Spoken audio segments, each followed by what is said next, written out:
അമ്മിണിയുടെ എന്റെ കഥ. ഒറ്റയ്ക്ക് നടക്കാൻ പേടിയില്ലേ? പക്ഷികളെ കാണാമല്ലോ. ഞാൻ വന്നു. വന്ന വിവരം എല്ലാവരോടും പറ. ഈ പുതിയ കഥാപാത്രം ആരാണ്? എന്നെ പോലെ ഏകാന്തത ഇഷ്ടപ്പെടുന്ന മറ്റൊരാൾ. നാച്ചുറൽ ഹിസ്റ്ററി പഠിക്കുന്ന വല്ല കോഴ്സ് സെലക്ട് ചെയ്തോളൂ ഹയർ സ്റ്റഡീസിന്. ഇവള് ചിലപ്പോ അങ്ങനെ ഇടയ്ക്ക് ന്യൂസുകൾ ഓരോന്ന് പറയും. അത് വേറൊരു ഹോബി. പക്ഷികളെ കണ്ടാ തിരിച്ചറിയാച്ച അത്ര എളുപ്പമൊന്നുമല്ല. അതിന് വലിയൊരു പുസ്തകം എന്റെ കയ്യിലുണ്ട്. ഇംഗ്ലീഷാ. അച്ഛൻ ബർത്ത്ഡേക്ക് ഗിഫ്റ്റ് ആയിട്ട് അയച്ചതാ. ഞാൻ തേനീച്ചയുടെ റാണിയെ ഇതുവരെ കണ്ടിട്ടില്ല. കയ്യിലുണ്ടോ?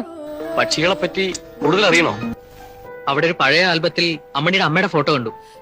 അതെനിക്ക് റീകോപ്പി ചെയ്ത് തരാം.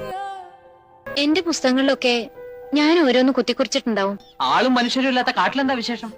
ആന്റി, ആന്റിയുടെ പറമ്പിലെ നാടവാലൻ കിളിയുടെ ഒരു കൂട് ഞാൻ കണ്ടുപിടിച്ചിട്ടുണ്ട്. ഇറങ്ങാം. എവിടെ മറ്റേ കുട്ടി? മറ്റേ കുട്ടിക്ക് പേരില്ല. പ്രാന്തത്തി അമ്മിണി. എന്താ ഈ വഴിക്ക്? ഓരോ ദിവസം ഓരോ വഴിക്ക് വെറുതെ